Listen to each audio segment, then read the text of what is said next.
Hello and welcome to my YouTube channel. दोस्तों, अगर आपके पास ड्रोन है या आप ड्रोन ऑपरेट करते हो तो ये नोटिस आपके लिए बहुत ज़रूरी है। डीजीसीए ने एक बड़ा कदम उठाया है और हो सकता है आपका ड्रोन रजिस्ट्रेशन कैंसिल भी हो जाए। तो डीजीसीए यानी directorate general of civil aviation ने पता लगाया है कि कुछ लोग और कंपनीज ने अपने ड्रोन के रजिस्ट्रेशन के लिए गलत डिक्लेरेशन दी है। तो उन्होंने क्या गलती की है? कुछ ड्रोन्स को मॉडल RPAS कैटेगरी में रजिस्टर किया गया है, जबकि वो कैटेगरी सिर्फ रिसर्च, एजुकेशन या टेस्टिंग के लिए होती है। कई ड्रोन्स बाहर देश से इलीगली इंपोर्ट किए गए हैं बिना DGFT के अप्रूवल के। DGFT यानी directorate general of foreign trades. और सबसे बड़ी बात, इंडिया में ड्रोन इंपोर्ट बैन है एक्सेप्ट R&D, डिफेंस और सिक्योरिटी के लिए, वो भी सिर्फ DGFT की परमिशन से।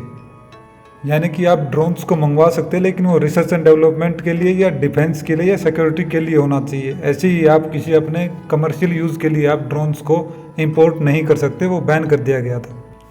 तो ऐसे गलत डिक्लेरेशंस को सीरियस वायलेशन माना जा रहा है। मतलब अगर आपने ऐसा किया है तो DGCA आपका ड्रोन रजिस्ट्रेशन सस्पेंड या कैंसिल कर सकता है under rule number 53 of drone rules 2021। DGCA आपको एक मौका दे रहा है अपना क्लैरिफिकेशन देने का। अगर आप चाहते हैं कि आपके ड्रोन्स का रजिस्ट्रेशन कैंसिल ना हो तो आपको इन डॉक्यूमेंट्स को DGCA की मेल पे भेजने होंगे। मेल होगी आपकी drone.dgca@gov.in पर। डॉक्यूमेंट्स की लिस्ट इस प्रकार है। पहला है परचेज डिटेल्स इनवॉइस, मतलब कि ड्रोन कहाँ से खरीदा है उसका प्रॉपर बिल या रिसिप्ट देना ज़रूरी है। दूसरा है DGFT परमिशन। अगर ड्रोन बाहर से इंपोर्ट किया गया है या फॉरेन मेड है तो DGFT directorate general of foreign trade का परमिशन लेटर अटैच करना होगा। तीसरा है वेइंग सर्टिफिकेट, यानी कि ड्रोन का वजन। तो ड्रोन का वेइंग सर्टिफिकेट देना होगा जो कि एक ऑथराइज्ड लैब NABL एक्रेडिबल लैब से होना चाहिए ताकि सही वेट प्रूफ हो सके।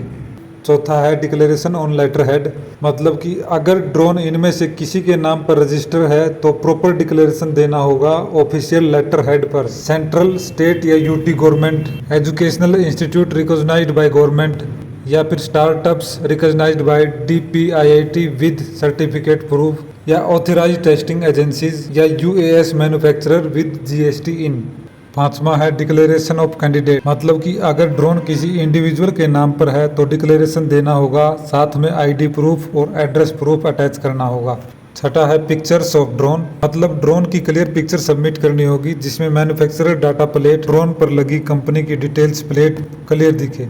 तो सब डॉक्यूमेंट्स और एक्सप्लेनेशन तैयार करके ईमेल करना है drone.dgca@gov.in और इस ईमेल का सब्जेक्ट लाइन रखना है response to public notice dated 12 अगस्त 2025 false declaration in form D2।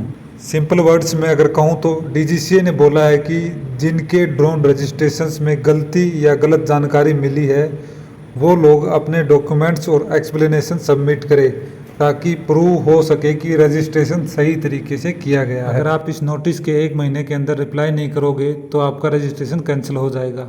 Suspended और कैंसल्ड रजिस्ट्रेशन वाले ड्रोन ऑपरेट करना इलीगल है और इसके लिए strict penalty and legal action हो सकता है under drone rules 2021 and aircraft act 1934। Deadline notice के डेट से 1 मंथ के अंदर, वरना डायरेक्टली रजिस्ट्रेशन कैंसिल हो जाएंगे। तो दोस्तों, अपने ड्रोन को हमेशा लीगल रखो, डॉक्यूमेंट्स रेडी रखो और DGCA के रूल्स को फॉलो करो। वीडियो को लाइक, शेयर और चैनल को सब्सक्राइब जरूर करें।